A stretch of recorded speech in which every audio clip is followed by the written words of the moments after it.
Hello everyone, welcome back to my channel the official zone. तो दोस्तों, आज के इस वीडियो में आप लोगों के लिए finally knowledge language and curriculum का मैराथन क्लास लेके आई हूँ। काफ़ी हद तक स्टूडेंट की रिक्वेस्ट आई थी, तो मैंने सोचा क्यों ना आप लोगों के लिए बेनिफिशियल वीडियो लाई जाए।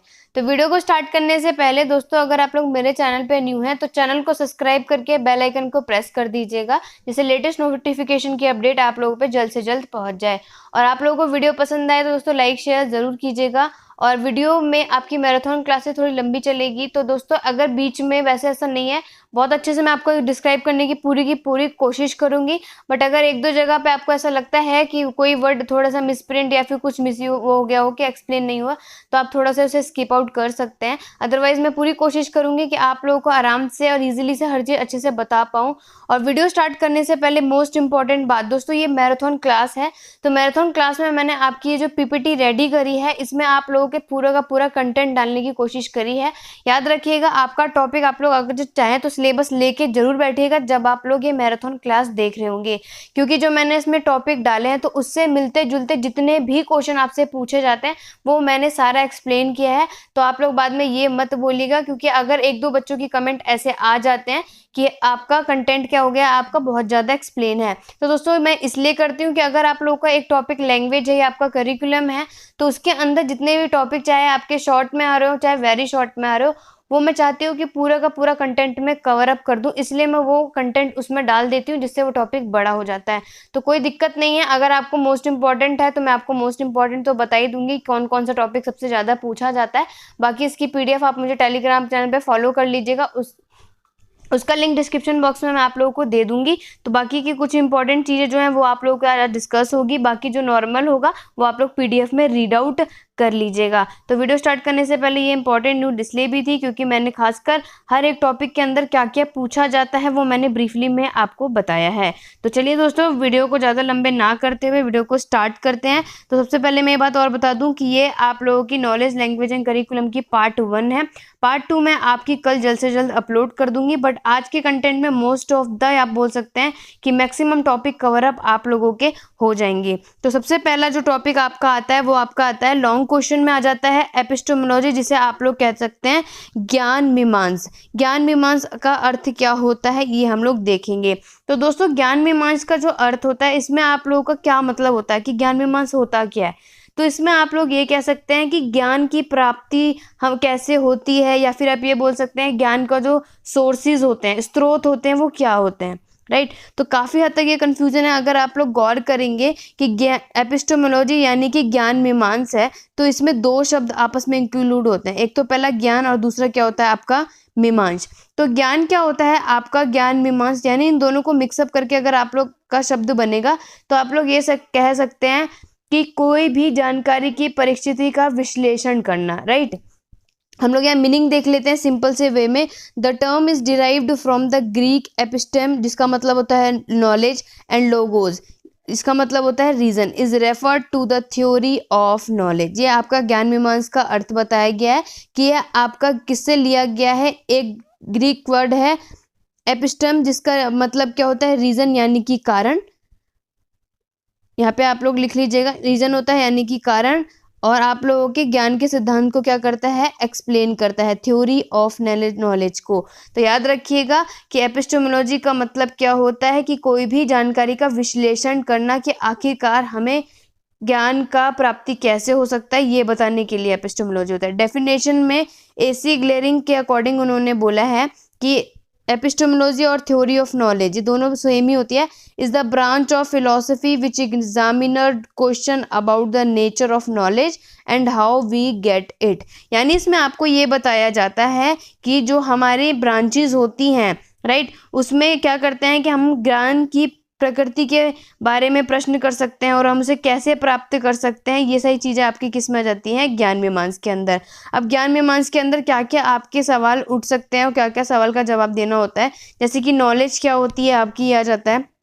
दूसरा होता है आपका सोर्सेज ऑफ नॉलेज, जैसे मैंने आपको बताया था कि ज्ञान के स्रोत क्या होते हैं, ज्ञान का आप लोग स्कोप बता सकते हैं, वेरियस टाइप ऑफ, कितने प्रकार के आपके ज्ञान होते हैं। तो ये सब किसके अंदर आ जाते हैं, आपके ज्ञान मीमांस के अंदर। अब आपके यहाँ पे कुछ अब उसके बाद आपके एपिस्टेमोलॉजी यानी कि ज्ञान मीमांसा का किस तरीके से आपका उसका अर्थ बताते हैं। तो सबसे पहले यहाँ पे दिया हुआ है आप लोगों का एसेंस यानी ई का बताया गया, एसेंस ऑफ नॉलेज यानी कि आप लोगों का जो ज्ञान है वो किस तरीके से आप लोगों का उसका सार करना है। उसके बाद पी से आता है पर्पस, उसकी क्या क्या नॉलेज की क्या क्या प्रक्रिया बताई गई है। आई से आता है आप लोगों का integrated of truth and justified believe. S मतलब आपके नॉलेज का यानी कि ज्ञान के क्या क्या आपके स्रोत हैं, टाइप ऑफ नॉलेज आ जाता है। ई का मतलब होता है आपका इफेक्ट ऑफ नॉलेज यानी कि आपका जो ज्ञान है उस पर क्या क्या प्रभाव पड़ता है, उसका क्या अर्थ निकलता है या फिर उसके क्या क्या ज्ञान के तरीके हैं। उसके ओरिजिन बताया जाता है कि कैसे आप ज्ञान की आपने उत्पत्ति करी है। उनकी लिमिटेशन के बारे में ओ ऑब्जेक्टिव आ जाएगा यानी कि उसके उद्देश्य। जनरलाइजेशन ऑफ नॉलेज आ जाता है, सामान्यकरण बताता है। और वाई आता है आपका यील्डिंग ऑफ नॉलेज यानी कि आखिरकार आपने नॉलेज में क्या क्या प्राप्त किया वो आपका एपिस्टेमोलॉजी के मीनिंग में आ जाता है। आप लोग पेपर में इस तरीके से याद कर सकते हैं।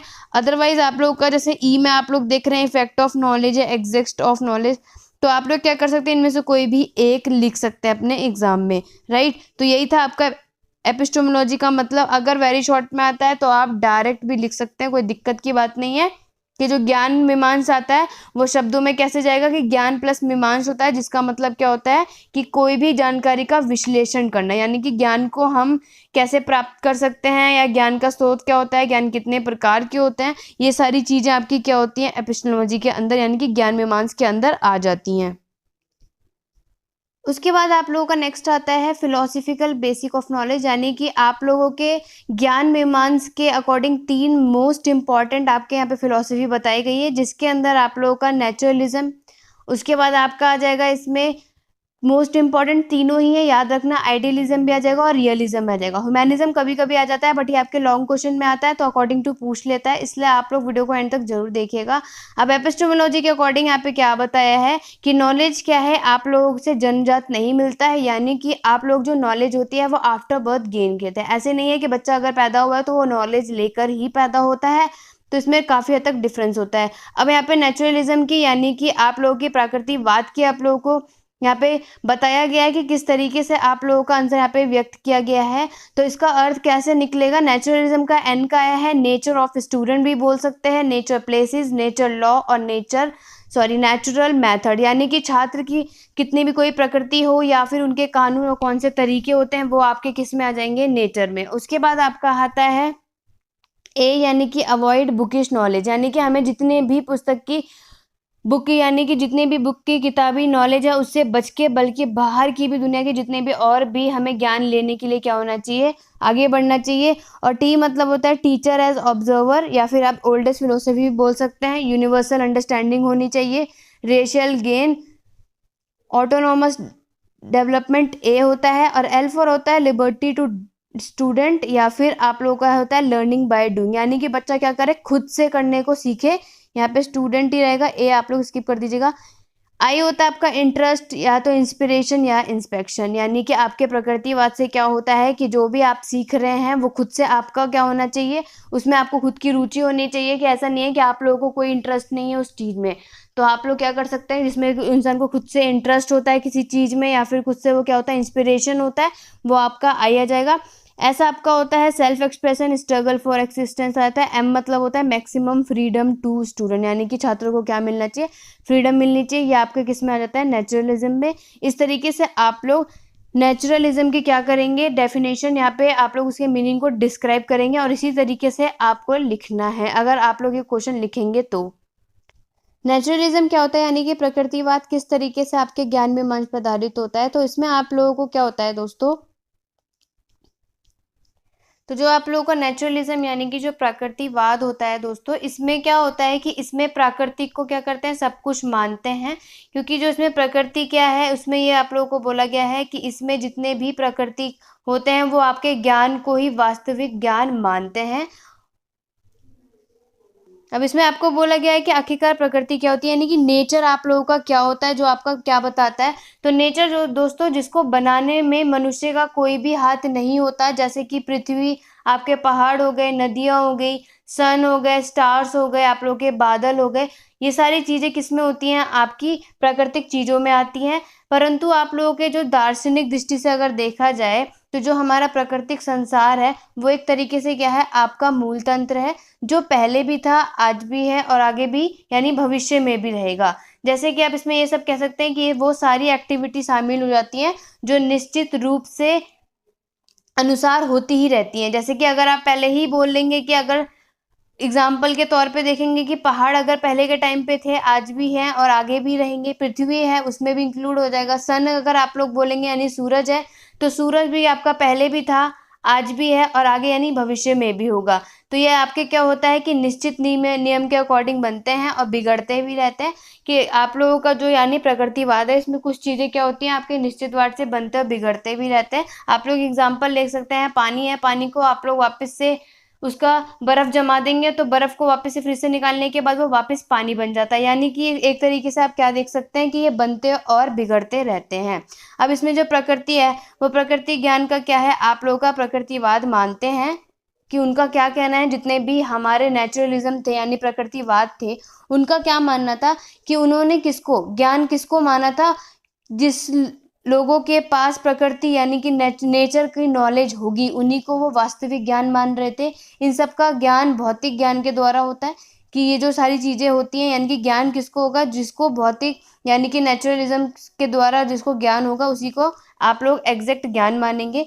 प्रकृति आप लोग के कुछ यानी कि इसमें बताया गया है कि प्रकृति कुछ तत्वों को पहचानना ही क्या है, इसे लक्ष्य माना गया है। इसमें कुछ इंद्रियों को द्वारा प्राप्त किया जाता है, यानी कि जो हम लोग प्रकृतिवाद बनते हैं इसमें प्रकृति हम किस तरीके से अपने अंदर इसको कैसे पहचान सकते हैं। तो इसकी मेन पहचान क्या आती है कि जिसको इंद्रियों के द्वारा यानी कि जितने हमारे सेंस ऑर्गन होते हैं, आई, ईयर, नोज, इसके द्वारा क्या कर सकते हैं, हम इसको पहचानते हैं और सेंस ऑर्गन के द्वारा ही हमें इसमें सच्चा ज्ञान होता है। और इसमें इन लोगों ने यानी कि जितने भी हमारे प्रकृतिवाद है उन्होंने क्या बोला था कि वो सत्य को मानते हैं कि हम कैसे नॉलेज को प्राप्त कर सकते हैं, अनुभव करके, राइट। तो याद रखिएगा नेचुरलिज्म में ज्ञान को हम लोग अनुभव करके प्राप्त कर सकते हैं।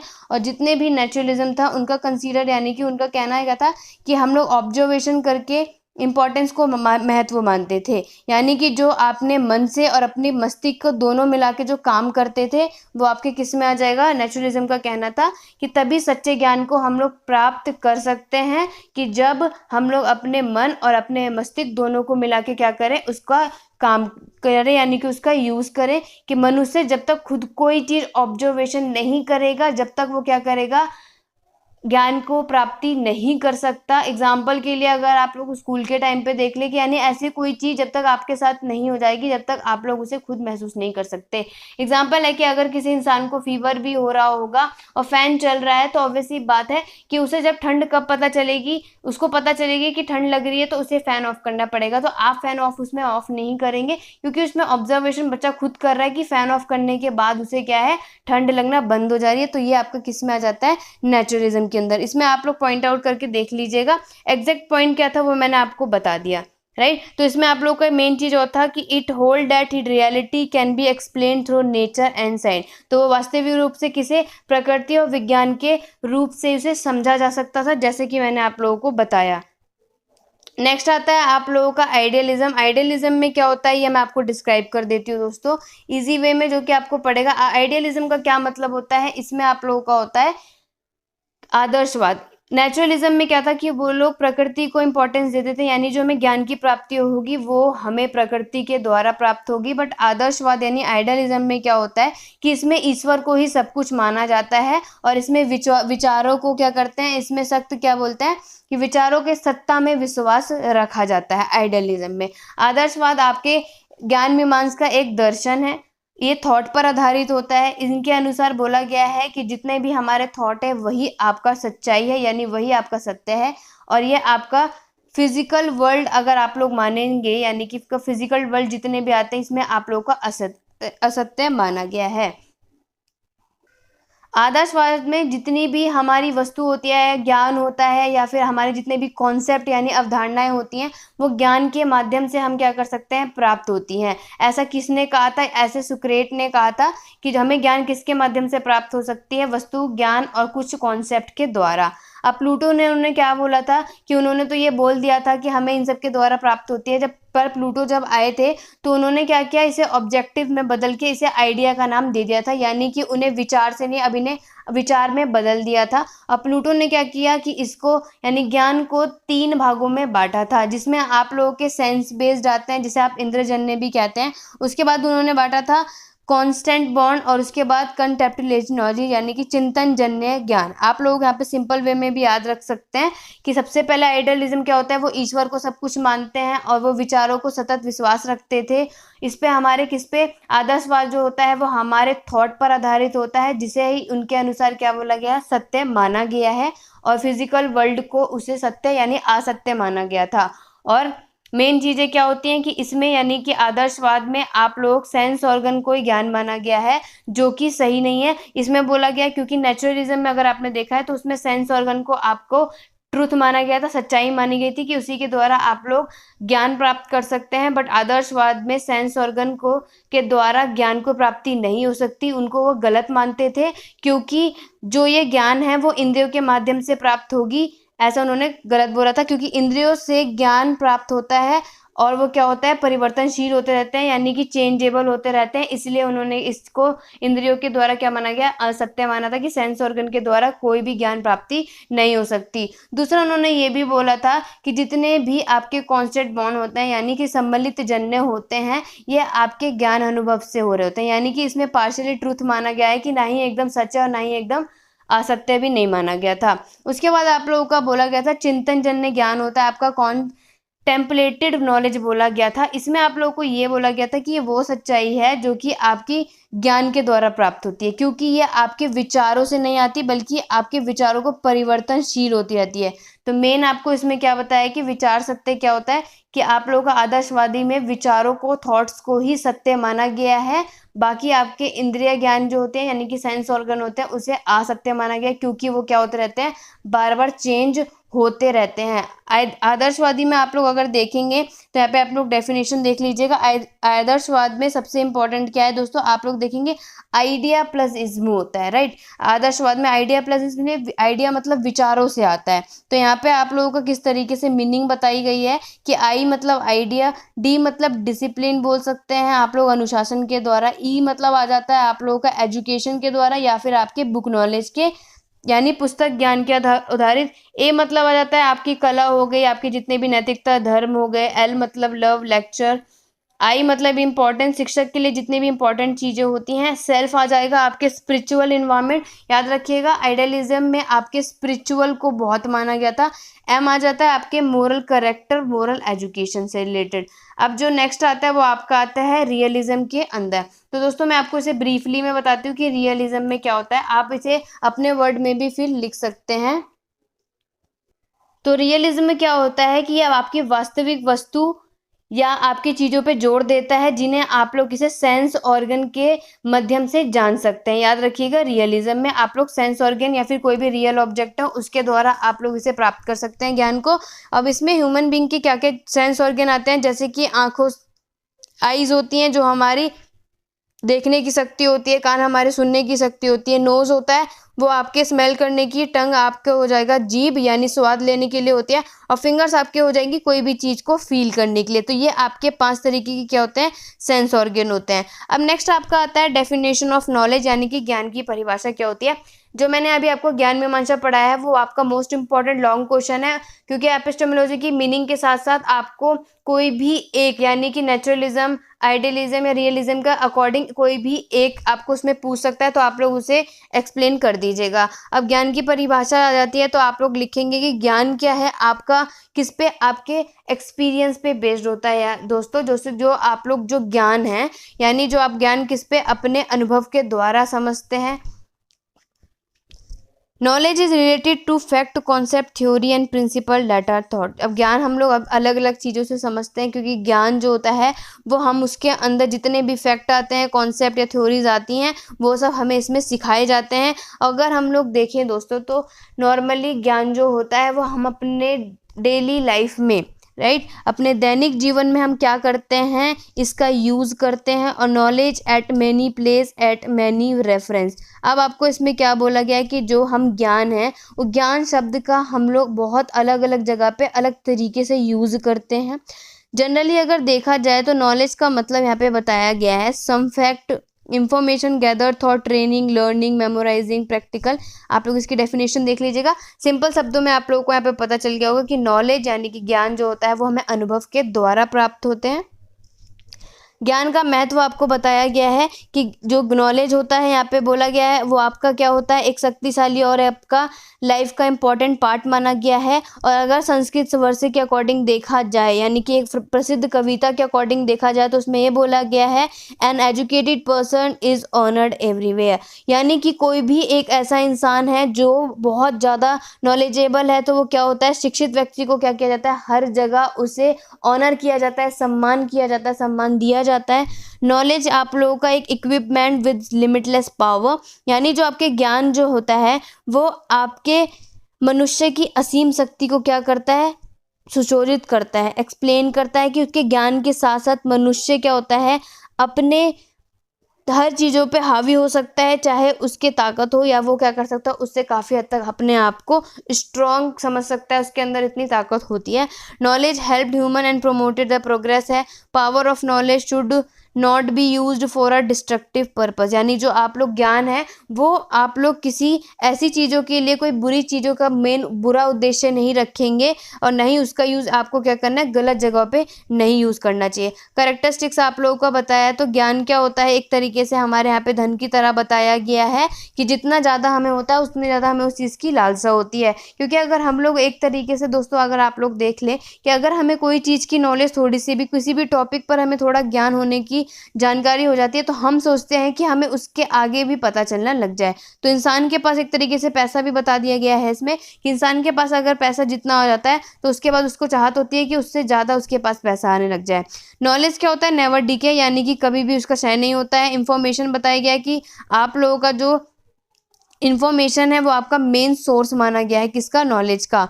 जो नॉलेज है वो आपके 3 वर्ड से यहाँ पे शो किया गया है, ट्रूथ, प्रूफ और कन्विक्शन, जिसमें आप लोगों को बताया गया है कि जो हमारा ज्ञान है, वो ज्ञान जो हम लोग प्राप्त करते हैं वो सही होता है, उसका प्रमाण भी होता है, उसका हम पे विश्वास भी कर सकते हैं। क्योंकि प्रमाण का मतलब ये है कि दोस्तों, अगर आप लोग आज कोई एक टॉपिक भी अगर किसी चीज़ पे समझ के चले जाते हैं, तो वो आपके पास खुद को पता होगा कि जो मैंने आज ज्ञान लिया है वो सही है, उसके बाद आप लोगों को उस पर क्या होगा, विश्वास भी है। Fact and values are the basis of the structure of knowledge. उसके बाद जितने भी आपके फैक्ट हैं नॉलेज की, वो किसके आधार पे होते हैं, स्ट्रक्चर के आधार पे। नॉलेज क्या होते हैं, बाउंडलेस होते हैं, उसकी कोई सीमा नहीं होती है कि इसके अकॉर्डिंग आप इतनी ही नॉलेज ले सकते हैं या इतनी नॉलेज आप लोगों के लिए काफ़ी है। तो जो हमारा ज्ञान होता है वो आपका क्या होता है, असीमित होता है, वो अनलिमिटेड आप लोग उसका प्राप्त कर सकते हैं। यहाँ पे नॉलेज के सोर्सेज बताए गए हैं, तो आप लोग सोर्सेज लिख लीजिएगा।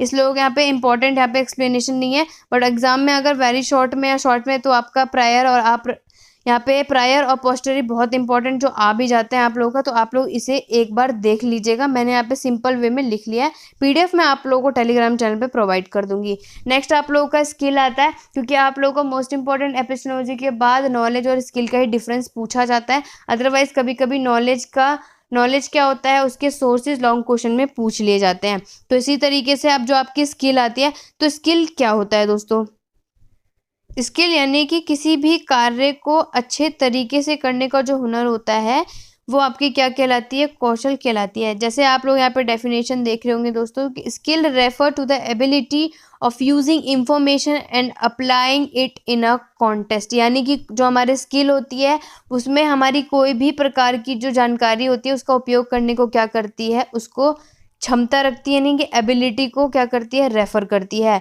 और इस तरीके से आप लोगों का यहाँ पे स्किल का पॉइंट आउट किया गया है कि शार्पनेस, यानी कि शार्पनेस बताया गया है, काम में आप लोगों के कितना आप लोगों का स्मूथनेस है, और कीनली यानी कि आप लोगों को कितना, कोई भी टास्क आपको दिया जाता है तो उसमें आप लोगों को कितना शौक है कि किस तरीके से आप उस कार्य को पूरा करेंगे।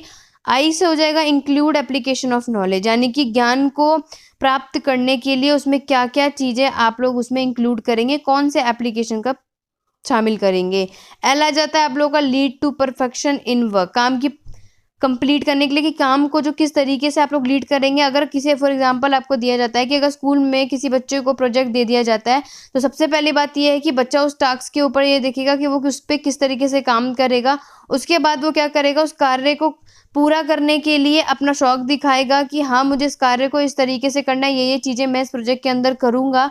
और उसके बाद वो क्या करेगा, कुछ-कुछ चीज़ें उस प्रोजेक्ट में एक-एक करके ऐड करता जाएगा और एट द एंड में वो करेगा कि उस काम को इतने परफेक्शन से करेगा कि वो काम कर रहा है तो वो एक तरीके से उसे इतने परफेक्शन से करेगा कि प्रोजेक्ट को कंप्लीट करने की ओर लेके जाएगा। और लास्ट में आएगा लर्न एबिलिटी, यानी कि जब वो प्रोजेक्ट एक तरीके से कंप्लीट कर लेगा तो उससे क्या होगा, उसके एक सीखने की क्षमता बढ़ेगी कि आखिरकार उसने प्रोजेक्ट के बनाने के बाद किन किन बातों का ध्यान रखा। स्किल में आप लोगों का यहाँ पे बताया भी गया है कि जो स्किल है आपका एक लर्न एबिलिटी है, जिसमें आप लोगों को क्या क्या चीज़ें इंक्लूड हो जाती हैं। आपके अभ्यास, आपके प्रशिक्षण हो गए, अनुभव से आप लोगों यानी कि आपके एक्सपीरियंस के द्वारा आपने क्या क्या सीखा है, कार्यों को पूरी करके कोई भी आपको जैसे मैंने प्रोजेक्ट दिया कि उसके द्वारा आप लोगों ने क्या क्या चीज़ें सीखी हैं, तो ये सब क्या होता है आपका स्किल के अंदर आ जाता है कि किसी भी कार्य को जब आप करते हैं तो उस किस एक्सपीरियंस के द्वारा या फिर किसी काम को तो पूरा करते हैं, तब आप लोग किस जो जो चीज़ें सीखते हैं वो आपके स्किल में आ जाती है। डिफरेंस बिटवीन यहाँ पे आप लोग देख लेंगे, it is the basis of skill, यानी कि कौशल मूल माना गया है, जबकि स्किल जो आपके उसमें आपको क्या होती है, नॉलेज की आवश्यकता होती है।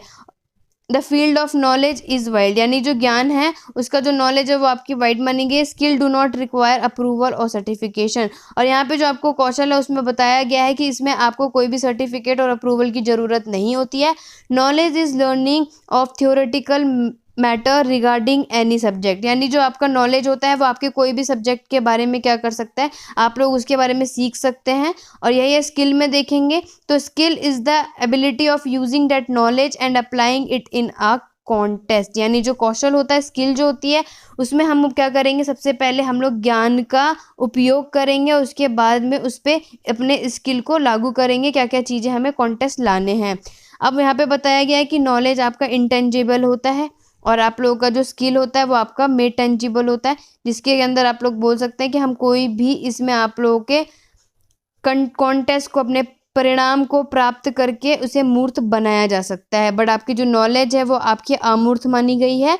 Knowledge can be easily shared और ट्रांसफर्ड, आपको बताया गया है कि जो ज्ञान होता है वो हम लोग आराम से किसी के साथ भी शेयर कर सकते हैं, उसे ट्रांसफ़र किया जा सकता है। बट अगर स्किल को देखेंगे तो इसको ईजिली से ट्रांसफ़र नहीं किया जा सकता, राइट। क्योंकि जो आपकी नॉलेज होते हैं, ज्ञान अगर आप लोगों को मैं बता रही हूँ तो दोस्तों, अगर नॉर्मली मैं अगर किसी भी स्टूडेंट को सामने पढ़ा रही हूँ या फिर आप लोगों को यूट्यूब के जरिए ही है, तो इसमें मैं आप लोगों को ज्ञान को क्या कर रही हूँ, डायरेक्ट शेयर कर पा रही हूँ, ट्रांसफ़र किया जा रहा है।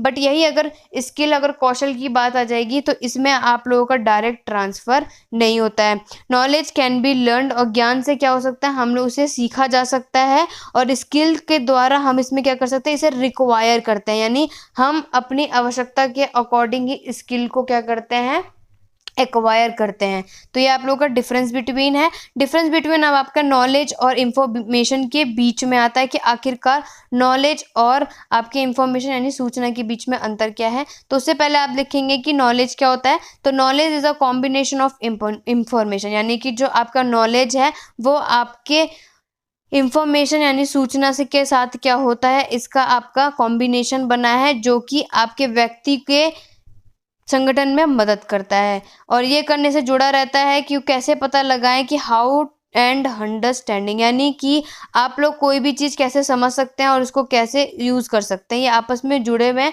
क्योंकि जो आपकी नॉलेज होती है वो आपके इंडिविजुअल हर इंसान के पास होती है, उनका अलग अलग आपका रिजल्ट मिलता है। क्योंकि नॉलेज अगर हर इंसान के पास होती है तो एक तरीके से आप लोग देखेंगे तो नॉलेज जो हमें ज्ञान होता है वो आपको सबको सेम तरीके से नहीं होगी, सबको अलग अलग अनुभव होगा हर न किसी टॉपिक पे। इंफॉर्मेशन आप लोगों को यहाँ पे बताया गया है कि इंफॉर्मेशन जो शब्द आया गया है वो आपका किस चीज़ से डिस्क्राइब करता है।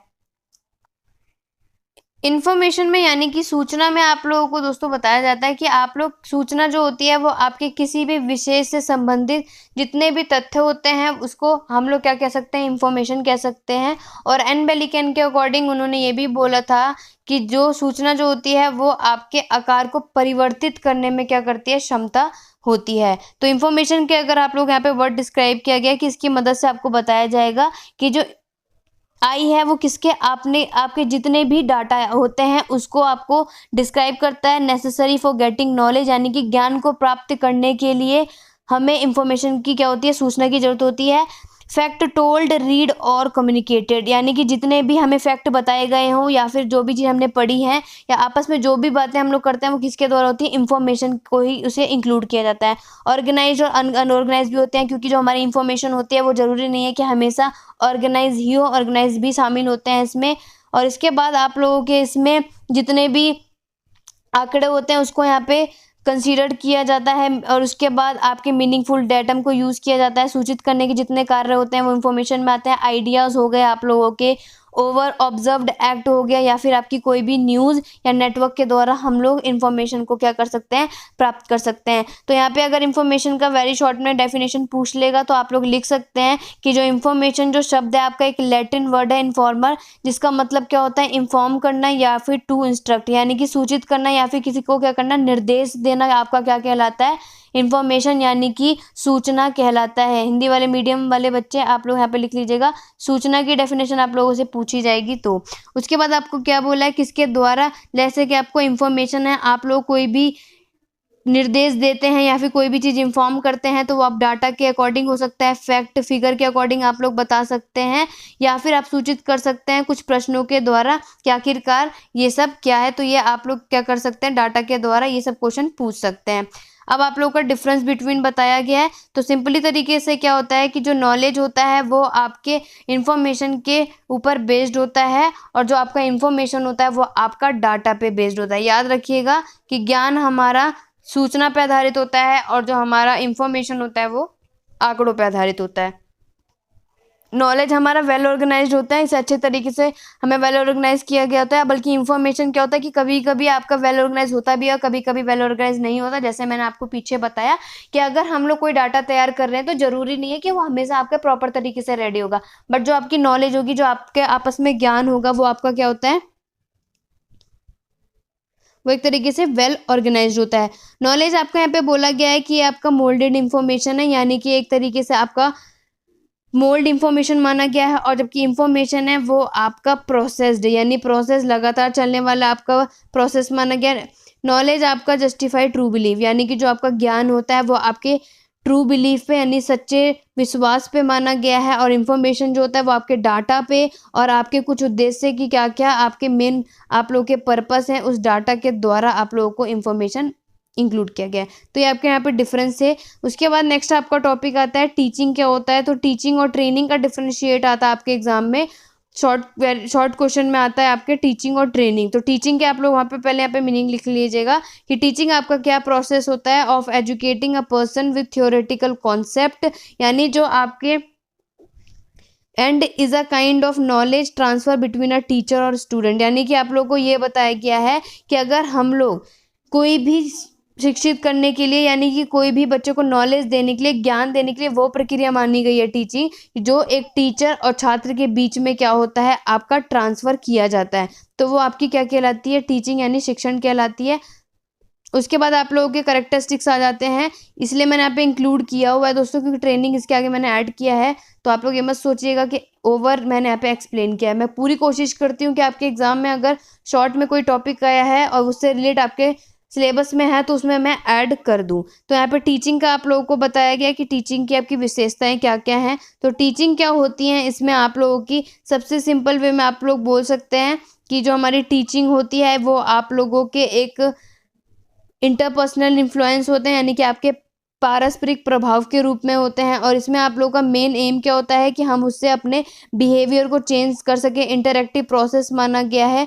टीचिंग जो होती है वो आपके इंस्पायरिंग होती है टू लर्न, यानी कि जो हमें सीखने के लिए क्या होती है काफ़ी हद तक इंस्पायर हो जाती है। टीचिंग यानी शिक्षण से हम लोग अपना मार्गदर्शन कर सकते हैं, कोई भी चीज़ को हमें क्या करना हो, डायरेक्शन दिखाना हो, वो चीज़ सिखाने के लिए हमें टीचिंग बहुत ज़्यादा महत्वपूर्ण होती है। टीचिंग यहाँ पे आपको बताया गया है कि टीचिंग आपका स्किल्ड और ऑनरेबल ऑक्यूपेशन होता है। टीचिंग इज बोथ, यानी कि जो शिक्षण होता है वो आपका दोनों माना गया है, एक आर्ट भी माना गया है और साइंस भी माना गया है, कि एक अच्छी तरीके से आपकी कला भी है और आपके विज्ञान में एक अच्छी तरीके से क्या माना गया है, इसे शिक्षण माना गया है। डिफरेंस बिटवीन टीचिंग और ट्रेनिंग आप लोग देख लीजिएगा कि टीचिंग यानी शिक्षण क्या होता है, वो टीचिंग वो होती है जिसमें हम किसी को क्या करते हैं, सिखाते हैं। और ट्रेनर में क्या होते हैं कि जहाँ पर हमें कोई ट्रेन करता है, सॉरी यहाँ पे हिंदी में मिस्टेक हो गई। तो प्रशिक्षण कौन होता है, जो हमें क्या करता है, ट्रेन करता है, यानी कि हमें सिखाता है। ठीक है, ट्रेनर आप लोगों ने सीखा होगा कि ट्रेनर होते हैं कुछ काफ़ी ज़्यादा जो हमें सिखाते हैं। तो इम्पार्ट थियोरेटिकल नॉलेज होती है, और ये आपके ट्रेनिंग में क्या होती है, ये प्रैक्टिकल नॉलेज होती है, जो कि हमें यानी व्यवहार के द्वारा ज्ञान प्राप्त किया जाता है। और टीचिंग में क्या होता है, ये आपके कॉन्सेप्ट और थ्योरीज के अकॉर्डिंग होती है। इसमें यानी कि जितनी भी हमारी थ्योरीज होती हैं और जितने भी हमारे कॉन्सेप्ट होते हैं उसके द्वारा हमें सिखाया जाता है। और ट्रेनिंग में हमें हमारे प्रैक्टिकल स्किल और टेक्निकल स्किल के द्वारा सिखाया जाता है कि कोई भी हमारी तकनीकी और हमारे प्रैक्टिकल स्किल होंगे, किस तरीके से हमें किस चीज़ में नॉलेज है। और ट्रेनर में आपने देखोगे, अगर किसी स्टूडेंट को फुटबॉल सीखना है तो अगर बच्चों को उसके बारे में बहुत ज़्यादा अच्छी स्किल होगी तो वो क्या करेगा, उसको अलग तरीके से उसकी तकनीक के द्वारा सिखाएगा। तो उसमें आप लोगों का ये डिफरेंस बिटवीन लिख लीजिएगा। अब आप लोगों का आता है इसमें Chronicle review of knowledge generation. ये भी आपका मोस्ट इंपॉर्टेंट क्वेश्चन है। आप लोगों के इसमें 4 चीज़ें इंक्लूड होती हैं, राइट। तो इसमें जो सबसे इजी स्टेप है, आप लोगों के जो 4 पॉइंट आप लोगों को याद रखने हैं दोस्तों, तो वो आपका आ जाता है यहाँ पे knowledge generation, storage and transmission in the age of oral और प्री राइटिंग। यानी कि जो स्टूडेंट होता है, यानी कि जो हम ज्ञान का प्राप्त करते हैं, उसमें स्टार्टिंग सबसे पहले क्या होती है कि हम उसमें पहले ओरल करते हैं, प्री राइटिंग करते हैं, कि हम बोल कर सीखते हैं कोई चीज़ को। उसके बाद सेकेंड स्टेप में हम लोग क्या करते हैं, फिर आपका आ जाता है कि जो चीज़ हमने अभी तक बोल कर सीखा है उसको अब हम किस में, लिखने में, यानी कि राइट करके उसे उसमें कन्वर्ट कर देंगे। थर्ड स्टेप जिसमें आपका यहाँ पे ट्रांसमिशन होता है, वो आपका होता है एज ऑफ प्रिंट। यानी कि जो चीज़ आप लोगों के धीरे धीरे जनरेशन किस में बदलती गई है कि पहले आप लोगों के सिर्फ बोलने का था, अब लिखने सीखे, अब आपके वो जो चीज़ें आती हैं वो आपकी प्रिंट होने लग जाती हैं। फोर्थ में आपका आ जाएगा नॉलेज जनरेशन, वो आपका आ जाता है in the I says. I says में जो ICE है, इसमें आई का मतलब इंफॉर्मेशन है कि धीरे धीरे आप लोग को क्या होता है, उस चीज़ों का इंफॉर्मेशन होने लग जाता है। उसके बाद आप लोगों का C आता है कम्युनिकेशन, आपस में आप लोग अपने संवाद करते हैं, वो चीज़ें इंक्लूड होती हैं। और आपके E से आ जाता है एंटरटेनिंग। तो ये तीनों चीज़ें किस में आ जाती हैं, आपकी लास्ट स्टेज में। इसका मैंने यहाँ पे ब्रीफली में समझाया हुआ, आप लोग इसे एक रीड आउट कर सकते हैं कि प्री राइटिंग में, जैसे कि मैंने आपको सिंपल शब्दों में बनाया था, कि वो ज्ञान होता है जो एक व्यक्ति क्या करता है, दूसरे व्यक्ति को मौखिक रूप से या इशारे करके इसमें बता सकता है। और इसमें आप लोग को क्या कर सकते हैं कि याद करने के लिए जितनी भी हमें नॉलेज होती है उसमें हमें नीड मिल जाती है, और आपस में उच्चारण करके एक दूसरे की गलती को क्या कर सकते हैं, उसे सुधार करके बता सकते हैं। और ये एक सीमित तक ही माना गया है इसको।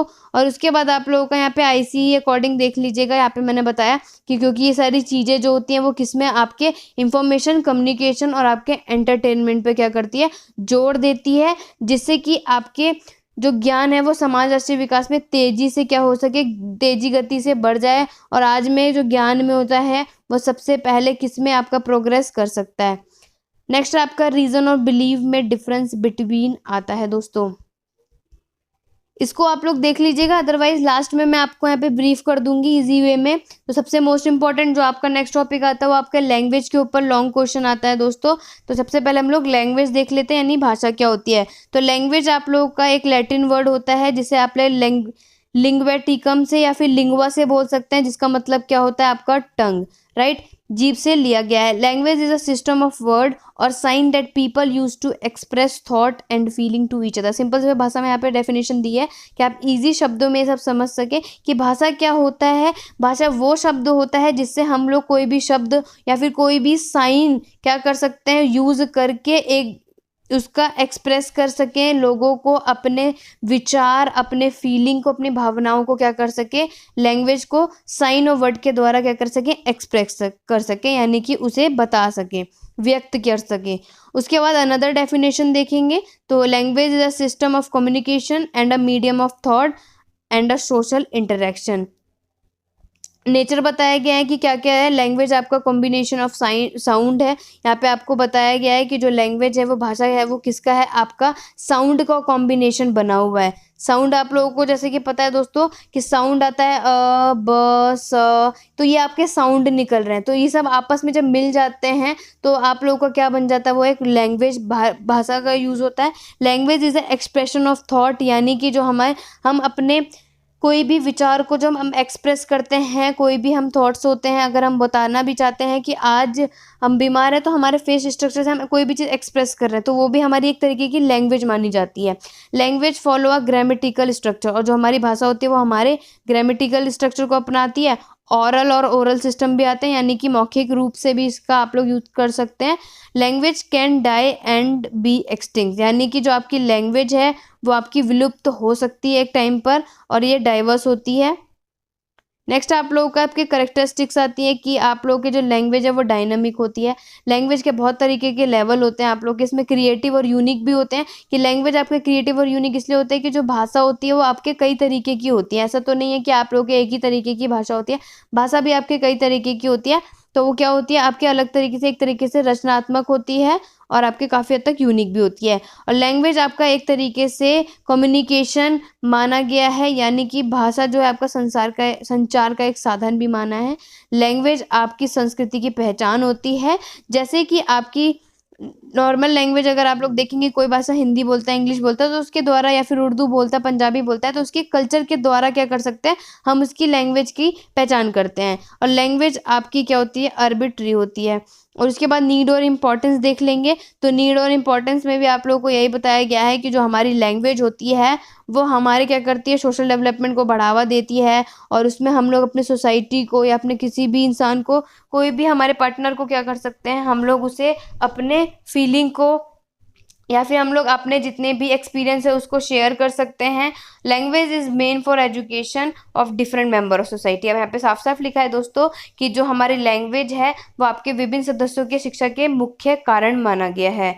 नीड और इम्पोर्टेंस आप लोगों के एजुकेशन के द्वारा बताया गया है कि जो हमारे लैंग्वेज है उसमें आप लोगों की शिक्षा में क्यों, किस तरीके से इसकी इंपॉर्टेंस है। तो लैंग्वेज जो होती है वो आपकी क्या होती है, एजुकेशनल प्रोसेस में सबसे ज़्यादा इंपॉर्टेंट माना गया है। सिंपल वे में लिखा है मैंने आपको। और जो लैंग्वेज है वो आपके गाइडेंस काउंसलिंग में, यानी कि बच्चे के कोई भी गाइड कर रहे हैं हम किसी भी चीज़ में, और हम बच्चे को क्या कर रहे हैं, काउंसिल कर रहे हैं, परामर्श दे रहे हैं, तो वो क्या करता है, उसके लिए भाषा के लिए हमें बहुत ज़्यादा ज़रूरत पड़ती है। क्योंकि बिना लैंग्वेज के हम लोग कोई भी चीज़ पे बच्चों को गाइड नहीं कर सकते कि ऐसा चीज़ मत करो, ये चीज़ करना बहुत अच्छी बात है। या फिर बच्चा अगर किसी परेशानी में है तो हम उसको परामर्श नहीं दे सकते, उसे काउंसिल नहीं कर सकते। लैंग्वेज जो होता है वो हमें लेसन प्लान को तैयार करने में बहुत मदद करता है। लैंग्वेज हमारे फीडबैक के लिए, कि अगर कोई चीज़ कितनी अच्छी है कितनी नहीं है, तो उसके लिए हमें भाषा का प्रयोग करना पड़ता है। तो इसलिए आप लोगों का जो होता है लैंग्वेज जो है वो फीडबैक के लिए भी इम्पोर्टेंट माना गया है।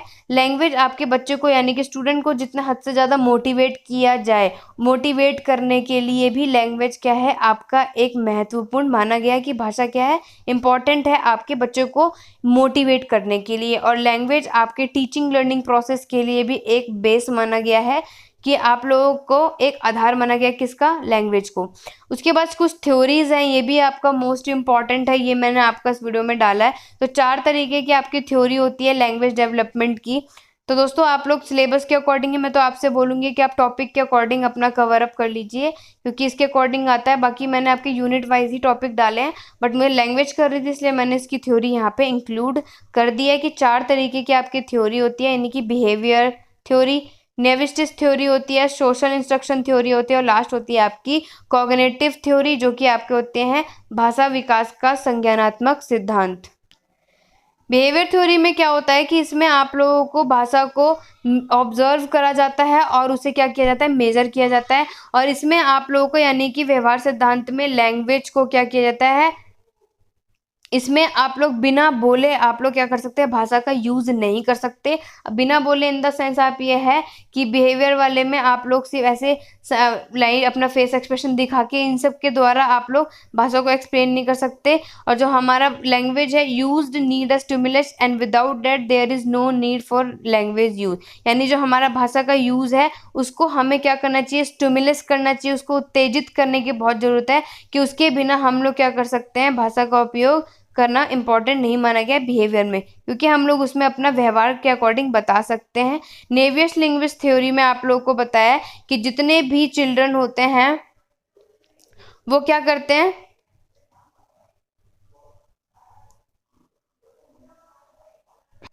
कि जो बच्चे होते हैं वो आपके किस में, आपके कानून यानी कि व्यवस्थित करने की प्राकृतिक क्षमता, यानी कि आप लोगों के लैंग्वेज लोग है वो आपके नेचुरल एबिलिटी के द्वारा सीखते हैं। इसमें LAD बताया गया है कि लैंग्वेज एक्विजिशन डिवाइस बोलते हैं, जिसके द्वारा आप LAD के यहाँ पे लिख सकते हैं फुल फॉर्म। इसमें क्या होता है कि स्टूडेंट हर तरीके की लैंग्वेज को अलग सिंपल व्याकरण का यूज करके, कोई भी ग्रामेटिकल वर्ड यूज करके ज्ञान को प्राप्त कर सकता है, उनके नियम का उसे ज्ञान कर सकता है। सोशल इंटरेक्शन थ्योरी में आप लोगों का आता है कि इसमें हम लोग व्याकरण का यूज के बिना भाषा के बात का यूज कर सकते हैं।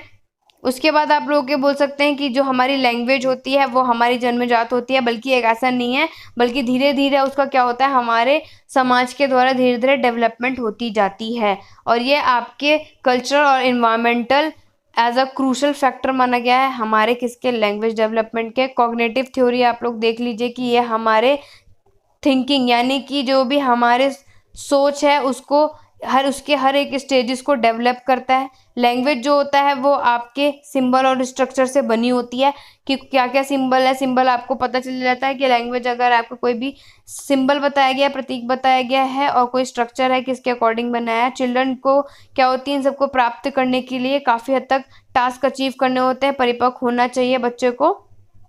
और वो किससे, अपने मोटर एबिलिटी, प्ले बिहेवियर करके लैंग्वेज का क्या कर सकता है, डेवलपमेंट कर सकता है। ये सब चीज़ें किन से जुड़ी हुई हैं। उसके बाद आपका आता है component of language. Component of language में ये आप लोगों के 4 पॉइंट आते हैं, जिसमें आपका मॉर्फोलॉजी, सिंटैक्स, फोनोलॉजी और सिमेंटिक्स आते हैं। ये आपके वेरी शॉर्ट में डेफिनेशन की तरह काम आ जाएंगे, इसलिए मैंने ये ऐड कर दिया है। तो मॉर्फोलॉजी में आप लोग ये सीख सकते हैं कि कोई भी शब्द का निर्माण जो होता है, किसी रूप में कंस्ट्रक्ट किया जाता है, वो मॉर्फोलॉजी कहलाता है। मैं आपको एग्जाम्पल बता देती हूँ। मोर्फोलॉजी में आप लोगों के वर्ड के, यानी कि वर्ड के स्ट्रक्चर की स्टडी करा जाता है। सिंटेक्स में आप लोगों का क्या होता है कि सिंटेक्स में आप लोगों के सेंटेंस के स्ट्रक्चर को, यानी कि आप लोगों के वर्ड और आपके सेंटेंस को, शब्द को और उनके वाक्य को बनाने के लिए क्या किया जाता है, उसे कंबाइन किया जाता है। फोनोलॉजी होता है the sound system of a language, यानी कि जो हमारे भाषा की जो लैंग्वेज होती है, साउंड को हम आपस में अरेंज करते हैं, वो आपका फोनोलॉजी कहलाता है, फोनोटिक्स भी कह सकते हैं। जैसे कि आप लोगों का उसमें हो जाएगा कि आप लोग सिंपल वे में कह सकते हैं कि फोनोलॉजी में हो जाएगा बा का टा, इसको अरेंज कर देंगे तो आपका क्या हो जाएगा, आपका फोनोलॉजी में। सिमेंटिक्स आप लोगों का आ जाता है, तो सिमेंटिक्स में वो होता है जिसमें आप लोग सेंटेंस को क्या करते हैं, मैनेज करते हैं, यानी कि वो सिस्टम होता है जिसमें हम लोग वर्ड और सेंटेंस को आपस में नियंत्रित करते हैं। नेक्स्ट आप लोगों का आ जाता है लैंग्वेज स्किल। इसमें आप लोगों के जो लैंग्वेज यानी भाषा के जो कौशल होते हैं वो आपके 4 तरीके के होते हैं। इसमें आपका आ जाता है पहला लिसनिंग, स्पीकिंग, रीडिंग और राइटिंग, यानी कि सुनना, उसके बाद बोलना, पढ़ना और लिखना। इसको आप लोग LSRW के भी नाम से जान सकते हो, या फिर आप ये बोल सकते हैं कि इजी वे में आपको याद करना है तो लैंग्वेज स्किल आप लोगों की 4 तरीके की होती है। LSRW, लिसनिंग, सुनकर और अब बोलकर, फिर उसके बाद पढ़कर और उसके बाद लिखकर, ये आपके 4 कौशल होते हैं। सबसे पहले आप लोग रीडिंग स्किल देख लें। तो रीडिंग स्किल में क्या होता है कि रीडिंग स्किल में आप लोग हर इंफॉर्मेशन क्या कर सकते हैं, रिटन फॉर्म में ले सकते हैं। ये बहुत इंपॉर्टेंट होती है रीडिंग स्किल आप लोगों के कम्युनिकेशन स्किल के लिए। और रीडिंग आप लोगों के लिए साइलेंट भी करी जा सकती है और आप लोगों की क्या हो सकती है, लाउडली भी कराई जा सकती है। रीडिंग के आप लोग मेन और ऑब्जेक्टिव यानी कि कुछ उद्देश्य देख लेंगे। तो जो हम लोग रीडिंग करते हैं, यानी कि हम कोई भी चीज़ पढ़ते हैं, तो वो हमारे ज्ञान को क्या करता है, धीरे धीरे इंप्रूव करने जाता है, हमारे रीडिंग स्किल को डेवलप करेगा, कंप्लीट करेगा, हमारे जितने भी ऑल रिस्पेक्ट होते हैं इंप्रूव करेगा हमारी वोकैबलरी को। कि अगर आप लोगों ने स्कूल में देखा होगा कि अगर बच्चे से किसी भी तरीके से स्कूल में बुक रीडिंग कराई जाती है, तो उसका आपका मेन उद्देश्य क्या होता है कि बच्चों का आप लोग क्या होगा, धीरे धीरे उसकी वोकैबलरी भी क्या हो जाएगी, उसमें सुधार आने लग जाएगा और आपके एक तरीके से कॉम्पिटिटिव एग्जाम में भी सक्सेस पाने का आप लोग मेन मोटिव बोल सकते हैं। नीड और इम्पोर्टेंस बताई गई है, तो नीड और इम्पोर्टेंस भी लिख सकते हैं। जब आप रीडिंग स्किल आएगा आप ये सारे पॉइंट आउट उसमें इजीली लिख सकते हैं कि जो रीडिंग होती है वो हमारे लैंग्वेज डेवलपमेंट के लिए बहुत इंपॉर्टेंट होती है, और हमारी जो रीडिंग होती है वो हमारे लिखने के लिए काफ़ी हद तक इम्पॉर्टेंट है। क्योंकि अगर हमें कोई चीज़ लिखनी है तो उससे पहले हमें उस चीज़ को क्या होगा, पढ़ने की भी बहुत ज़्यादा आवश्यकता है। और आपस में बातचीत करने के लिए भी आप लोग का क्या होता है, रीडिंग बहुत ज़्यादा इंपॉर्टेंट है। Reading is needed for knowledge enhancement, यानी कि अगर हमें नॉलेज को बढ़ाना है, इन्हांस करना है, तो उसके लिए क्या है, हमें रीडिंग यानी पढ़ने की बहुत ज़्यादा ज़रूरत है। बिना पढ़े आप लोग नॉलेज को यानी कि ज्ञान को बढ़ा नहीं सकते दोस्तों। अगर बाई चांस आप लोग एक किताब से भी कोई नॉलेज इकट्ठा कर रहे हैं तो ऑब्वियस ये बात है कि आप उसे पहले रीड आउट करेंगे, देन आपको वो चीज़ प्रोवाइड हो जाती है। Reading is needed for preparation of examination. जो परीक्षा है यानी जो आपकी जैसे कि अभी एग्जाम चल रहे हैं यहाँ पे, तो उसमें आप लोग की रीडिंग क्या माना गया है, आपका मोस्ट इंपॉर्टेंट माना गया है, क्योंकि बिना आप लोग पढ़े आप लोग एग्जाम की तैयारी भी नहीं कर सकते। और रीडिंग जो होती है वो हमारे वोकैबुलरी को सुधारने का भी एक मोस्ट इम्पॉर्टेंट बोल सकते हैं आप, उसकी आवश्यकता मानी गई है, इम्पॉर्टेंट माना गया है।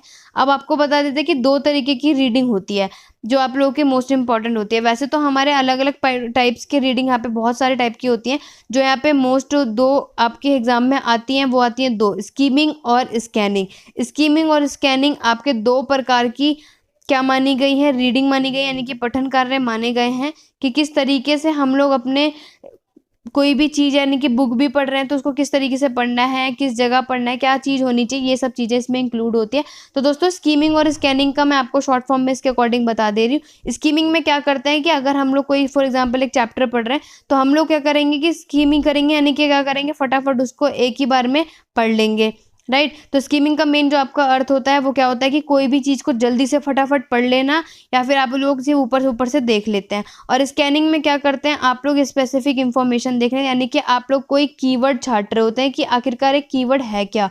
जैसे कि आप लोग न्यूज़पेपर में भी देखते हैं कि अगर आप लोग स्कीमिंग बोल सकते हैं कि अगर आप लोगों को एक मोस्ट इंपॉर्टेंट देखना है तो आप फटाफट ऊपर से न्यूज़पेपर रीड कर लेंगे।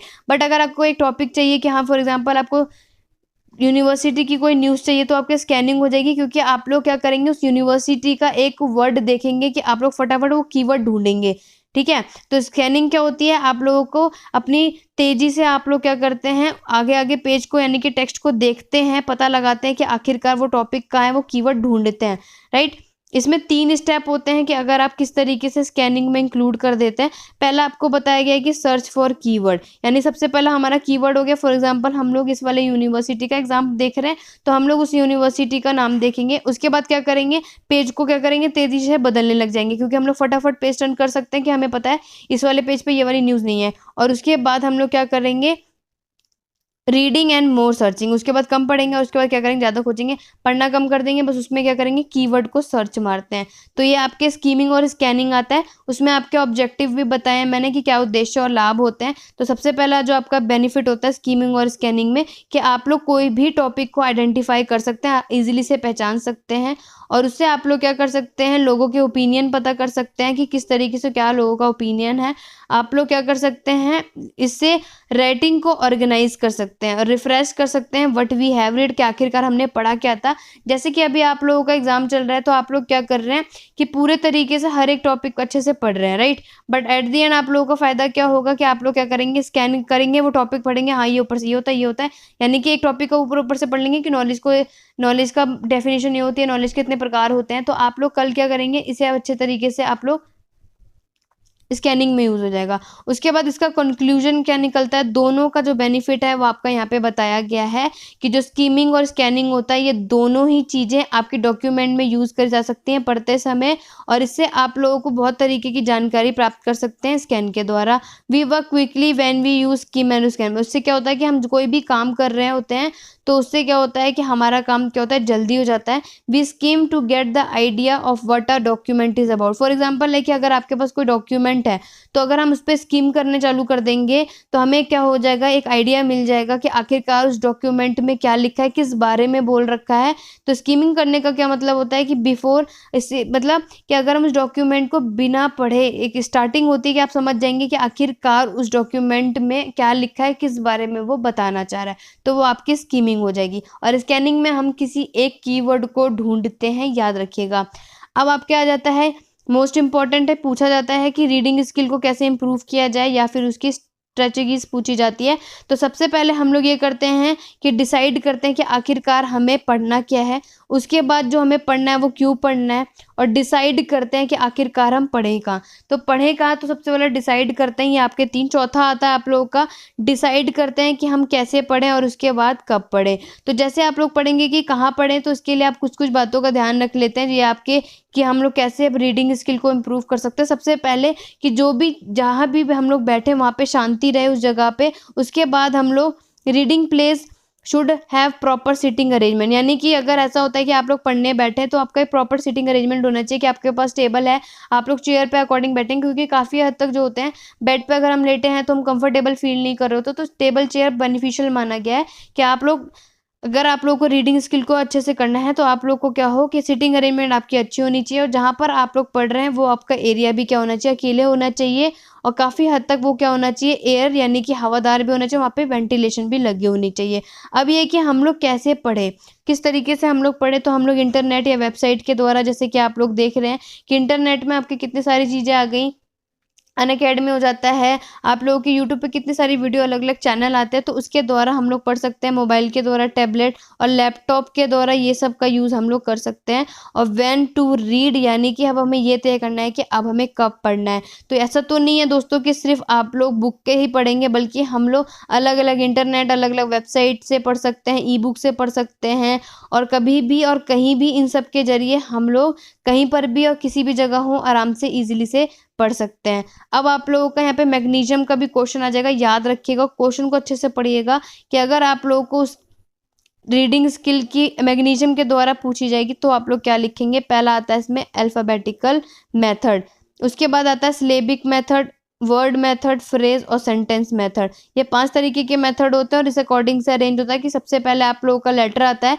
ABCD, समझ लीजिएगा। उसके बाद आप लोग ABCD करके एक कोई वर्ड बनाते हैं, वर्ड से आपका फ्रेज बनता है, उसके बाद आप लोग का एक सेंटेंस बनता है, राइट। स्टोरी मेथड आ जाता है। फोनिक में मैंने आपको बताया था कि अ ब बी बो, जैसे कोई बच्चा स्टार्टिंग में बोलना भी करता है तो वो फोनिक साउंड ही कहलाता है। तो इस तरीके से डॉक्टर वेस्ट मेथड ने न्यू मेथड के अकॉर्डिंग बोला था कि जो रीडिंग है, जो भाषा है, वो आपकी क्या है, वो तब तक होती है जब तक कि आप लोग shortest road to learning speak and writing, जब तक कि क्या करना है कि आप कोई भी बात को सीखने या लिखने के लिए क्या नहीं सक्षम नहीं हो जाते। उसके बाद 2 तरीके की रीडिंग आपके यहाँ पे बताई गई है कि 2 तरीके से रीडिंग आपकी करी जा सकती है। ओरल रीडिंग यानी कि आप लोग मौखिक से जोर-जोर से बोल के पढ़ सकते हैं, और दूसरा होता है साइलेंट रीडिंग। ये भी आपके इम्पोर्टेंट में आता है कि ओरल और साइलेंट रीडिंग में आता है। तो यहाँ पे देख लेते हैं, ओरल का मतलब लाउड रीडिंग भी होती है। तो इसमें क्या होता है कि इसमें बच्चे क्या करते हैं, अपने कोई भी बुक को भी पढ़ रहे हो या कोई भी चीज़ पढ़ रहे हो तो वो ज़ोर-ज़ोर से पढ़ते हैं। इसके एडवांटेजेस ये होता है कि अगर बच्चा बुक को अच्छे से पढ़ता है तो उसकी वोकैब्युलरी अच्छी हो जाती है धीरे-धीरे, और उसके बाद उसमें वो बोलने में और जो लिखने में वो क्या कर सकते हो, कनेक्शन बना देता है। जैसे छोटे बच्चे को अगर हम लोग बोलते हैं कि कोई वर्ड, लाइक आप लोग डिक्टेशन भी देखा होगा, तो अगर हम बच्चे को डिक्टेशन बोलते हैं तो वो क्या करता है, हम लोग कोई वर्ड उसे लाउड बोलते हैं तो उस वर्ड को वो बच्चा सुनेगा, उसके बाद उस वर्ड को क्या कर सकता है, अच्छे से सुनकर उसे लिख भी सकता है और उसके आपस में कनेक्शन बैठा सकता है। और इसका फ़ायदा क्या है कि ताकि बच्चे क्या कर सकते हैं, अपने ईज़िली से इंग्लिश में आराम से बोल भी सकते हैं।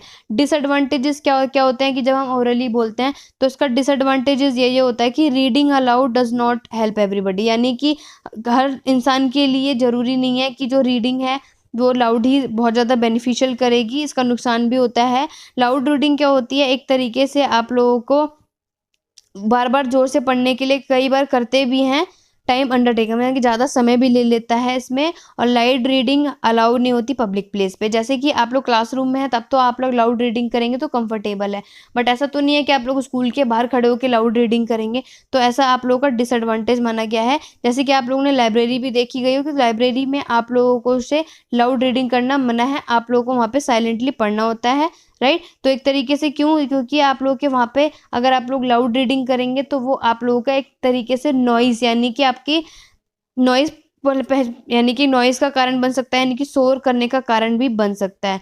उसके बाद आपका आ जाता है कि क्या-क्या आप लोगों को प्रोसेस या प्रिकॉशन रखनी चाहिए, तो वो आपका हो जाता है, सबसे बड़ी बात इसमें आ जाती है आपकी लाउड रीडिंग में।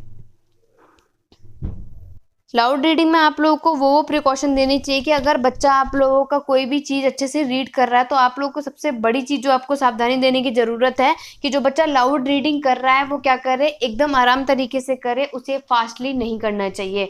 और उसके बाद हमें क्या करना चाहिए, उस पर बराबर यानी कि टीचर को स्टूडेंट पे स्पेशल अटेंशन भी देनी चाहिए कि बच्चा किस तरीके से उसको पढ़ रहा है। और उसके बाद आप लोगों को यहाँ पे बताया गया है the passage of reading should be according to the status of the student, यानी कि जो आपके they should not be given a text for reading which is beyond their comprehension, यानी कि जो बच्चों को है उनको पढ़ने के लिए ऐसा पार्ट भी नहीं दिया जाना चाहिए जो कि उनके बिल्कुल समझ में ना आए। तो बच्चों को अगर रीडिंग स्किल अच्छी करनी है तो उनके लिए क्या होना चाहिए, ऐसा चैप्टर देना चाहिए, यानी कि ऐसे पाठ्यक्रम देना चाहिए जिससे कि वो इजीली से समझ सकते हैं। अब यही उल्टा साइलेंट रीडिंग आ जाता है। तो दोस्तों साइलेंट रीडिंग में यही आ जाएगा जो आप लोग मन में पढ़ते हैं, यानी कि उसमें आप लोग अपने जीभ का यूज़ नहीं कर सकते और ना ही आप लोगों को ऐसी अपॉर्चुनिटी मिलती है कि आप लोग क्या कर सके कि नए नए अवसर प्रदान हो। क्योंकि साइलेंट रीडिंग में क्या होता है कि आपका एक अच्छे तरीके से कंसंट्रेशन होता है, आपके थॉट्स आते हैं। अब बिना सोचे समझे आप लोग क्या कर सकते हैं, इसे चुपचाप पढ़ सकते हैं। अब इसमें आप लोगों को विचारों को, यहाँ पे क्या लिखा है, but there should be full concentration, यानी कि पूरी उसमें क्या होते हैं साइलेंट रीडिंग में हमारा फुल फोकस होना चाहिए, कॉन्सेंट्रेट होना चाहिए। And the thought should not wander aimlessly while they reading are silently, यानी कि ऐसे कोई भी थॉट विचार नहीं आने चाहिए जब हम लोग क्या करते हैं, चुपचाप से पढ़ रहे होते हैं। प्रिकॉशन आप लोगों के इसमें क्या क्या बताया गया है कि आप लोगों को केवल उन्हीं मार्क से, यानी कि उन्हीं पैसेजों को पढ़ना चाहिए। यहाँ पे मिस्टेक हो गई, आप लोग चेक कर लीजिएगा। पैसेज को पढ़ा जाना चाहिए जिसके द्वारा बच्चा समझ सके और उसको क्या किया जाएगा, उसे अप्रिशिएट किया जा सके। Weak student should be paid more attention, और इस वाले में यानी साइलेंट रीडिंग में सबसे मोस्ट इंपॉर्टेंट नज़र रखने की बात यह है कि जो कमज़ोर बच्चे हैं उन पे काफ़ी हद तक नज़र रखनी चाहिए। क्योंकि लाउड रीडिंग में अगर कोई वीक स्टूडेंट होगा तो हम इससे इजीली पहचान सकते हैं कि इसको ये वाला वर्ड पहचान में नहीं आ रहा है। बट यही चीज़ उल्टी हो जाती है आप लोगों की कि आप लोगों के साइलेंट रीडिंग में आप लोगों को वीक स्टूडेंट पे पता करना होगा, इसमें आपको ध्यान रखने की ज़रूरत है। उसके बाद इसके एडवांटेजेस और लिमिटेशन बताए गए हैं। तो इसमें आप लोगों का यानी एडवांटेजेस ये आप लोगों के साइलेंट रीडिंग का बताया। तो एडवांटेजेस में क्या होता है कि आप लोगों का समय बचाता है, राइट, क्योंकि हम लोग मन में जो होते हैं वो जल्दी से फास्ट रीडिंग कर लेते हैं as comparison to loud reading.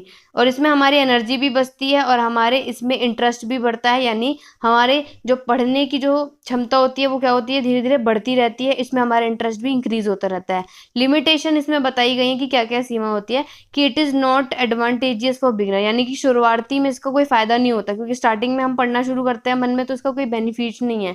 यह एकदम अनइंटरेस्टिंग होता है, क्योंकि हमें इतना कभी कभी हम लोग खुद से साइलेंट रीडिंग करते हैं तो एकदम बोरियत सी लगती है, यानी कि वो एकदम बिल्कुल भी हमारे बिल्कुल इंटरेस्ट के काबिल नहीं होती है। It does not teach correct pronunciation, और हम इसमें क्या होता है कि हमारे कोई सही प्रोनाउंसिएशन में हमें कोई सिखाता नहीं है। लाउड रीडिंग में अगर कोई वर्ड की मिस्टेक होती है तो हमें कोई आराम से बता सकता है कि ये वाले वर्ड को इस तरीके से नहीं पढ़ा जाता, ऐसे पढ़ा जाता है। बट साइलेंट रीडिंग में हम पहचान ही नहीं कर सकते कि बच्चों को किस टॉपिक पे या कौन से वर्ड को पढ़ने में दिक्कत आ रही है, तो उसको हम लोग ठीक नहीं कर सकते। It can not be checked if student are really reading, यानी कि हम लोग इसमें क्या है कि साइलेंट रीडिंग में हम ये भी नहीं देख सकते कि आखिरकार बच्चा पढ़ भी रहा है कि नहीं पढ़ रहा है। Sometimes student can not understand some part of the passage but they can not take the help of teacher. यही वाली बात हो गई दोस्तों कि कभी कभी क्या कर सकते हैं कि वो पैसेज को रीड तो कर रहे होते हैं बट शिक्षक इसमें मदद नहीं कर पाते, क्योंकि उन्हें पता ही नहीं चलता कि आखिरकार बच्चों को किस तरीके से या क्या क्या प्रॉब्लम उसमें आ रही है। अब नेक्स्ट आपका स्कीमा थ्योरी आती है। ये आपका शॉर्ट क्वेश्चन के लिए मोस्ट इंपॉर्टेंट है कि क्या क्या सिद्धांत है इसमें। तो इसमें आप लोगों का सबसे पहले स्कीमा यहाँ पे बताया गया है कि स्कीमा जो होता है वो हमारे पढ़े गए पाठ से संबंधित होते हैं, और स्कीमा हमारे पाठ को कॉम्प्रिहेंशन ऑफ द टेक्स्ट, यानी कि जो स्कीमा होता है वो हमारे टेक्स्ट को क्या करता है, प्रभावित करता है। न्यू नॉलेज को हमारे स्कीमा, यानी कि जो हम चीज़ पढ़ते हैं उनकी चीज़ों के बारे में नया ज्ञान को लाता है। अलग अलग चीज़ों को वो हमें क्या करता है, सही चीज़ों पर ठहराता है, और जो चीज़ हमें ज़रूरत है उसमें सुधार कर देता है। स्कीमा में अगर आप लोगों ने देखा होगा तो वो हमारे नए नए ज्ञान और जानकारी का क्या करता है, एक नए लेवल यानी इंफॉर्मेशन को तैयार कराता है, प्रिपेयर कराया जाता है। तो ये सारी चीज़ें आप लोग स्कीमा में देख लीजिएगा। लिसनिंग स्किल उसके बाद आता है। लिसनिंग स्किल में क्या होता है कि ये आप लोगों के सुनने के लिए मोस्ट इंपॉर्टेंट, यानी कि जो हमारे भाषा कौशल में अगर देखा जाए तो उसमें सबसे इंपॉर्टेंट आपका लिसनिंग स्किल माना गया चारों स्किल के अकॉर्डिंग अगर आप लोग देखेंगे तो। इसके फीचर क्या क्या बताए गए हैं। Listening lead to simpler learning, यानी जो हमारी जो लिसनिंग सुनने की जो प्रक्रिया होती है वो हम आसानी से सुन सकते हैं, उसे सीख सकते हैं। लिसनिंग ऑफ अ लैंग्वेज जो डेवलप करती है, जैसे आप लोग का SLRW, जैसे मैंने आपको बताया कि 4 तरीके की आपको लैंग्वेज स्किल होती है, उसमें LSRW लिसनिंग आपका पहला आता है, इसलिए वो लैंग्वेज स्किल में सबसे इंपॉर्टेंट क्यों होता है, ठीक है। ऑडियो रिकॉर्डिंग आ जाएगा, हमें इजी से याद हो सकती है कोई भी चीज़ें। हम लोग अपने सुनने की यानी कि सुनने कर कोई भी जो स्किल होते हैं उसको इम्प्रूव कर सकते हैं और अपने वोकेबलरी को धीरे धीरे डेवलप कर सकते हैं। उसके बाद यहाँ पे उसके रोल, नीड और इम्पोर्टेंस बताए गए हैं कि किस तरीके से आप लोग भाषा में विकास कर सकते हैं। लिसनिंग को यानी कि हम लोग कोई भी चीज़ सुनते हैं तो उसका प्रॉपर तरीके से प्रोनाउंसिएशन है उसका यूज़ कर सकते हैं कि अगर मैंने आप लोगों को कोई एक सेंटेंस बोला है तो अगर आप उस तरीके से सही से सुनेंगे तो आपको क्या करेंगे, उस उच्चारण का सही तरीके से यूज़ कर सकते हैं कि इस टॉपिक पे आपने ये चीज़ पढ़ी थी। लिसनिंग बहुत ज़्यादा यूज़फुल होती है आपके वोकैबुलरी को बढ़ाने में और आपके अलग अलग तरीके के साउंड को क्या करने में, उनके अंतर डिफ्रेंशिएट करने में। जैसे कि आपके लैंग्वेज है तो लैंग्वेज में मैंने आपको बताया अलग अलग तरीके की भाषा हो जाती है, जैसे कोई इंग्लिश बोल रहा है, हिंदी बोल रहा है, आपके पंजाबी का यूज़ कर रहा है, तो इसमें क्या होता है कि आपके अलग अलग तरीके के साउंड से आप पहचान सकते हैं कि आखिरकार कौन से वर्ड यूज़ हो रहे हैं। और लिसनिंग काफ़ी हद तक एक्सप्रेशन बहुत ज़्यादा हेल्पफुल होते हैं आप लोगों के किसमें, कोई भी इंफॉर्मेशन को इकट्ठा या फिर कोई भी ज्ञान जो हम ले रहे हैं उसे हम लोग को क्या करने में, रिसीव करने में। नेक्स्ट आपका स्पीकिंग स्किल आ जाता है। स्पीकिंग यानी कि हमारे बोलने का कौशल, तो ये हमारे किसको प्रभाव करता है, the ability to communicate effectively, यानी कि जो हमारे आपस में कम्युनिकेट करते हैं, बातचीत करने में हमें क्या करता है, स्पीकिंग स्किल काफ़ी हद तक प्रभाव करता है। स्पीकिंग स्किल में हम अपने विचारों को क्या कर सकते हैं, शेयर कर सकते हैं, हम वर्ड को सिलेक्शन कर सकते हैं, हम इसमें बिना कोई भी स्ट्रेस के, बिना कोई तनाव के इसमें शामिल हो सकते हैं। स्पीकिंग स्किल में जैसे आप लोगों ने देखा होगा कि क्लास में अगर डिबेट हो रही है, डिस्कशन हो रहा है, तो उसमें हम लोग क्या कर सकते हैं, बिना स्ट्रेस के बच्चे यूज़ कर सकते हैं। और इसमें आपको याद रखना है कि स्पीकिंग जो स्किल है इसको आपका सिनोनिम प्रोनाउंसिएशन है। मुझे ऐसा याद आया कि शायद इसमें वेरी शॉर्ट का एक क्वेश्चन भी पूछा गया था, तो याद रखिएगा इसका सिनोनिम प्रोनाउंसिएशन स्किल होता है। यानी कि आप याद रखिएगा पेपर में आपको प्रोनाउंसिएशन स्किल लॉन्ग क्वेश्चन में पूछा गया है, तो स्पीकिंग स्किल के सारे पॉइंट आप लोग उसमें ईजिली से लिख सकते हैं। ठीक है, तो बोलने का कौशल किसका, आपका उच्चारण का पर्याय भी कहा जा सकता है। बोलने का कौशल आपकी क्या होती है, आर्ट ऑफ प्रेजेंटेशन। अब आपकी राइटिंग स्किल आ जाती है। राइटिंग स्किल में आप लोगों की बताई गई है कि बहुत ज़्यादा आपके